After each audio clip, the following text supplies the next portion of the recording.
Welcome, Hollis.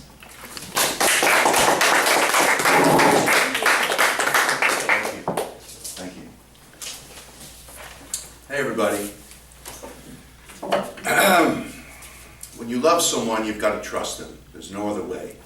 You got to give them the keys to everything that's yours. Otherwise, what's the point? And for a while, that's the kind of love I thought I had. These are the opening words to the 1995 Casino movie from De Niro. And it got me thinking. That's what he says in the very beginning before he gets blown up in the car. Another story. Everybody, I'm not different, everybody in life goes through a breakup. Everybody. And this speech is called Mandatory Uplift, and it's going to be a positive endeavor about how do you pick up yourself and get yourself together after it. Breakups are really, really tough. It's like a death. You know, you don't see this person anymore. You spend time with them. For me, my breakups are particularly tough because I'm a bit of a loner, and this person for me is usually more than a lover. They're a best friend. They're somewhat maternal. There's a lot of roles that they become. So if this speech can help anybody, I've done my job. It will help me because to get it out is very helpful. And in this room here, we deal with the truth. And I'm a very real person, and I love sharing with everybody. The first thing I want to say is the lessons that I've learned from this is you get what you put up with. There becomes a point where one can no longer take what's dished out in front of them. And on May 3rd, I had a tough decision to make.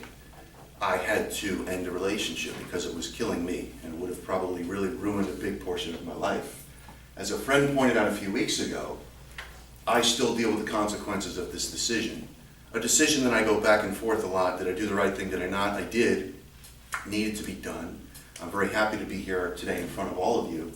And the other lessons I've learned from this relationship were to look for red flags.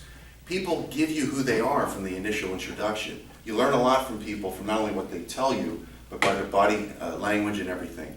Learn to really read that and look at it and take it as the truth. When we had met, there was a lot of this put in front of me. I ignored it. I ignored it because I spent a big part of 2015 working very, very difficult on my books and upcoming things on a personal level, looking for a relationship or love. And there was a lot of rejection for whatever reason, which we all face when we try to find love. And then this person came along, and I was blindsided, and I overlooked a lot of red flags. So that was a big lesson. The other lesson I've learned is to, even though I'm a writer and I'm also a trainer, to me, as I've said before, all this muscles and stuff is just meat. It really is. What's in here is who we are.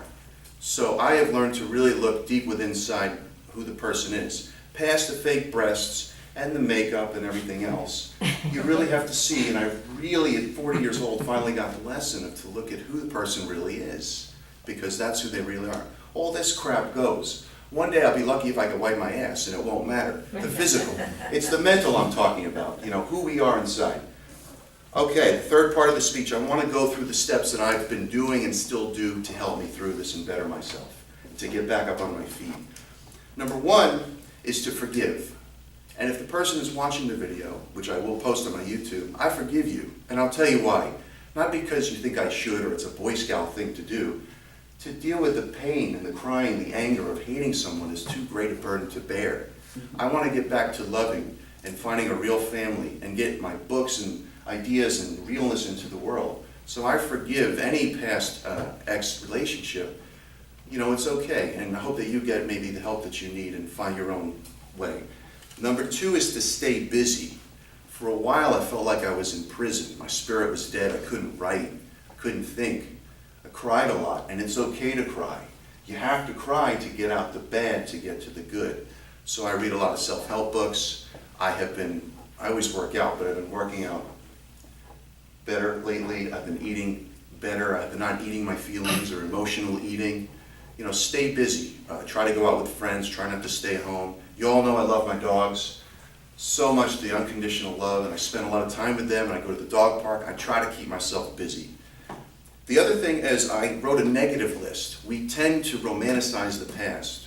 I'm reminded of her a lot when I drive on my daily route and places we went and so forth. So I made a negative list, and I continue to add to it. And it's quite bullet pointed at this point of the negative traits. Because when I think back, I miss this and this. Well, this, and this came with this, and this.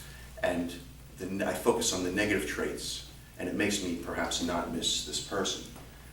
Another thing, I have another list, a positive events list. I've gotten back to what I love, things I want to go, places I want to go to. I want to do a photo shoot for another book. I was supposed to do it in May. I'm a guy, you guys know me, I follow through on things, but I just couldn't get it together. I'm going to do that photo shoot, and at a beautiful secret locale. My point is, you have to get back to what you love. I love the preparation and to get ready for a shoot for a day and to make a book that maybe can help people around the world. Get back to what you love.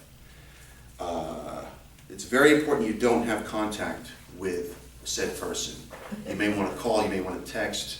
No, you cannot do it. You must not revisit the past. The past is gone, and we must focus on the future. Jettison items. There's nothing in my house to remind me of said person, because that would be torturous. So everything is gone. Not that she ever bought me a lot of things. She didn't. That's not important. but jettison any images or anything that reminds you of said person. Rearrange furniture. There were certain rules put in my house. I couldn't do certain things. My dogs at one point couldn't sleep in my bed. And that killed me. Now Lucy, you all know, my hairless, she could stay in the bed, but Edward and Oliver had fur, and that was not allowed, and that killed me, because they're my family. Well, now they can sleep in the bed again, and I'm really happy to wake up to Edward and Oliver. You all know this, time heals all wounds. It really does. Again, this is a death sort of that I've gone through, but time will heal, time is healed, time heals. And I'll date when I'm ready, and I still believe in love, and I feel I got even closer to what I ultimately want, which is what many of you have, probably a family. Beyond all the professional crap, what I want in this life is a wife and a child, with the right partner. That's what I really want. And I got closer to it, and I believe in God, and I believe it's coming. It's the next step. Ask yourself, where can you improve? It takes two to tango, and I've said to myself, what can I do better in the future? To really look in the mirror and say, what can I do to improve? I don't think anything. No, I'm just kidding. There's plenty of areas to improve, and it's a personal thing, and you look at that. And also I want to say, if it doesn't feel right, get out of it. We went one day to Lake Shrine, which if any of you have ever gone, it's by Santa Monica, I think, around there. It's beautiful. It's really beautiful. A lot of religions are represented there. And it was a strange energy that day, because it's such a beautiful, tranquil place. And I was on edge the whole time. And this was near the end. And it just told me that if it doesn't feel right, you have to get out of it. And a few days later, I had a decision to make. In conclusion, I want to say that, you can all get through this. You probably have all been through this. And to get back to what you love, you all know that I love Tupac very, very much. He's a hero of mine. I've gotten back to listening to a lot of his music more than I have recently. There's a song he has called Heavy in the Game, and he's talking about, he says, if you apply yourself, you'll get everything that you need. So to stay strong and apply yourself. And I wish love for everybody. My message is, be good to you, and then you can be good to others, and just love yourselves. Thank you.